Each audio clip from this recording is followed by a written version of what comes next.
Sachi menjelaskan bahwa saat sekolah dulu, Tajiri Sanae sering menjadi korban perundungan karena penampilannya yang terlihat depresi.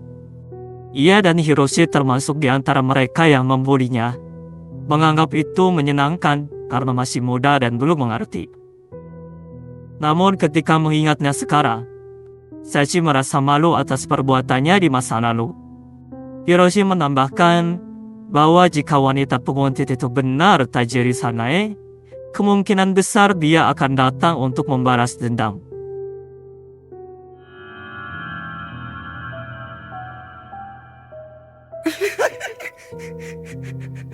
Keesokan harinya di kampus, seorang teman memberitahu Hiroshi bahwa ia belum mendapatkan informasi apapun tentang Yamamoto. Temannya bertanya, apakah Hiroshi sudah menanyakan hal tersebut kepada bapak kos? Hiroshi menjawab bahwa ia sudah bertanya, tetapi tidak menemukan petunjuk apapun. Ketika temannya bertanya di mana Sachi, Hiroshi mengatakan mungkin dia masih istirahat. Lalu, ia mulai menceritakan kejadian yang mereka alami semalam. Di sebuah jalan raya, sebuah motor Kawasaki melaju kencang menuju kota Asahine. Pengendaranya adalah Sachi. Dengan sorot mata penuh tekad, ia terus melaju, seolah memiliki tujuan penting di kota itu. Namun, apa yang sebenarnya direncanakan Sachi masih menjadi misteri. Malam harinya, setelah menyelesaikan shift kerjanya, Hiroshi berjalan pulang dengan langkah lambat. Wajahnya terlihat penuh dengan pikiran. Ia terus memikirkan wanita penguntit itu. Apakah benar dia adalah Tajiri Sanae yang datang untuk membalas dendam? Pikiran itu membuatnya gelisah. Jika wanita itu kembali muncul, apa yang harus ia lakukan? Pertanyaan itu berulang di benaknya, menyisakan kekhawatiran yang tak kunjung reda. Dari kejauhan, seorang wanita tampak berdiri memperhatikan Hiroshi. Tatapannya tajam, sementara senyum mengerikan terukir di wajahnya, seolah menikmati kegelisahan yang menyelimuti Hiroshi. Tiba-tiba seseorang memegang pundak Hiroshi. Terkejut, Hiroshi secara refleks menangkis tangan itu sambil berteriak. Ketika ia menoleh, ternyata orang tersebut adalah Rumi. Melihat reaksi Hiroshi yang membentaknya, Rumi tampak sedikit bete pada Hiroshi. Singkat waktu, mereka terduduk di sebuah kafe, menikmati obrolan ringan. Rumi dengan lembut menanyakan pada Hiroshi tentang hal yang ia ingin katakan tempo hari. Pertanyaan itu membuat Hiroshi terkejut dan tampak malu. Namun, tatapannya tiba-tiba teralihkan ke arah luar. Di tengah gelapnya malam yang hujan, ia melihat siluet seorang wanita tinggi membawa kantung belanjaan. Namun, ketika diperhatikan lagi, ternyata hanya booth telepon yang berdiri di sana. Hiroshi terlihat kebingungan. Ia meminta maaf kepada Rumi, mengatakan bahwa ia akan mengatakannya di lain waktu. Ia kemudian buru-buru pamit, menyebutkan ada sesuatu yang mendesak yang harus ia lakukan. Hujan masih turun dengan deras, namun Hiroshi tetap berpamitan pada Rumi. Ia berlari pulang dengan cepat hujan-hujanan, meninggalkan Rumi sendirian. Rumi merasa sangat kesal dengan perlakuan Hiroshi yang tak kunjung mengungkapkan perasaannya. Ia menggerutu pelan, merasa frustasi dengan sikapnya yang ragu-ragu. Dengan cepat, ia membuka payung dan berjalan pulang, berusaha menenangkan dirinya di tengah hujan yang turun deras. Dari kejauhan, tampak seorang wanita tengah memperhatikan Rumi. Ketika ia sedang berjalan pulang, ia teringat bahwa alamat Hiroshi tidak terlalu jauh dari tempatnya, dan ia mulai memikirkan untuk mengunjungi kosannya saja. Namun, saat ia sedang membuka dompet untuk melihat alamat Hiroshi, dari belakang, seorang wanita menyeramkan berlari dengan cepat. Tubuhnya tinggi dan membawa tas belanjaan. Ya, itu adalah wanita penguntit. Karena merasa ada sesuatu yang aneh di belakangnya, Romi mencoba berbalik, namun tiba-tiba, bam! Wanita itu menabrak Romi dengan keras, membuatnya terjatuh ke tanah. Wanita itu, dengan wajah datar dan tanpa menunjukkan emosi apapun, memandang Romi yang terjatuh. Tanpa sepatah kata, ia berbalik dan pergi, menghilang di tengahnya hujan. Romi yang masih terjatuh menyadari bahwa seluruh bajunya basah kuyup. Ketika ia mencoba berdiri, ia menyadari rok yang dikenakannya telah sobek, membuat celana dalamnya terlihat. Romi mulai menangis, merasa terhina dan sedih di tengah derasnya hujan. Tak percaya ada orang yang tega memperlakukannya seperti itu.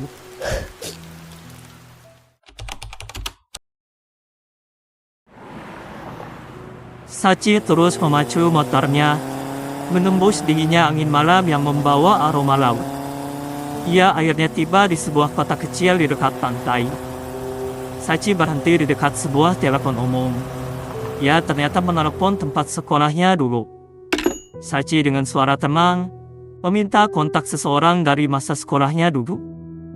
Sachi akhirnya berhasil menghubungi orang tersebut, Isagawa, teman sekolahnya dulu. Percakapan dimulai dengan basa-basi, menanyakan kabar masing-masing.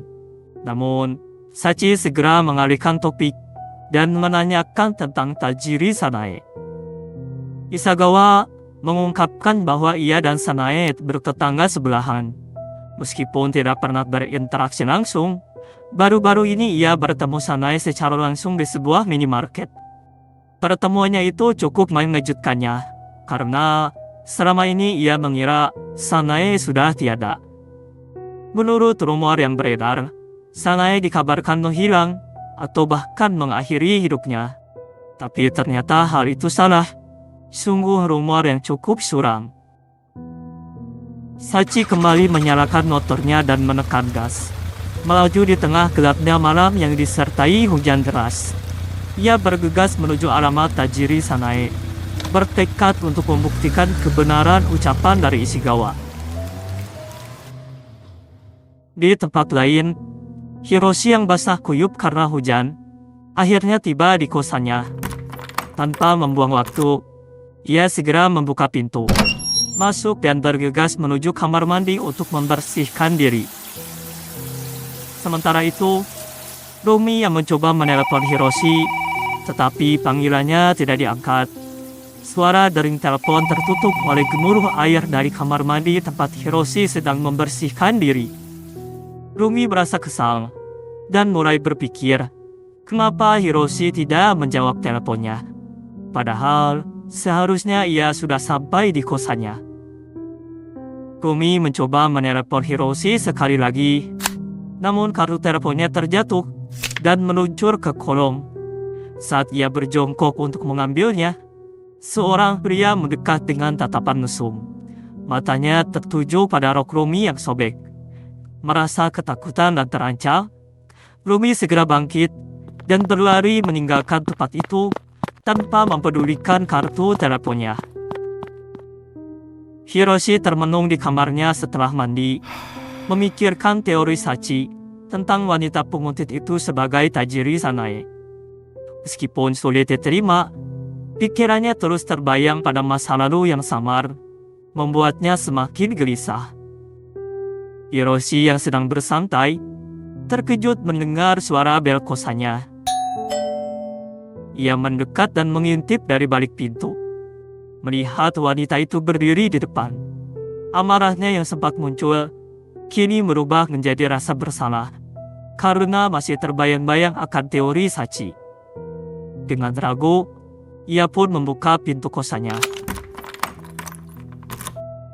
Sachi yang terus mencari keberadaan Tajiri Sanae, akhirnya bertanya kepada warga sekitar. Ia menemukan petunjuk dan melihat seorang wanita dengan rambut panjang mengenakan jas hujan, sedang membuang sampah. Sachi segera mendekat, yakin bahwa wanita itu adalah Tajiri Sanae. Wanita penguntit itu telah masuk ke dalam ruangan Hiroshi. Dengan tatapan tajam, Hiroshi bertanya, "Apakah kamu Tajiri Sanae?" Wanita itu hanya menjawab dengan memanggil nama Hiroshi, tanpa memberikan penjelasan lebih lanjut.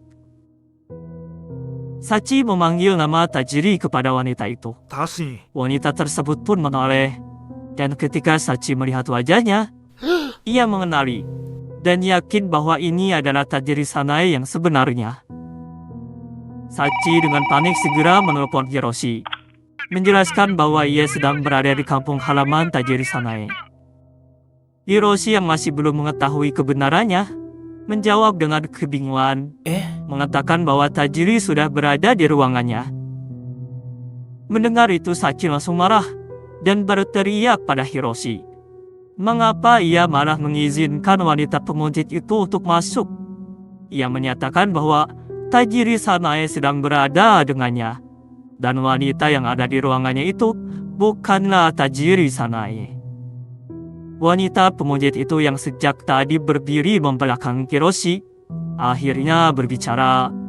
Dengan suara datar, ia mengkonfirmasi bahwa dirinya bukanlah Tajiri Sanae, melainkan seseorang yang berbeda.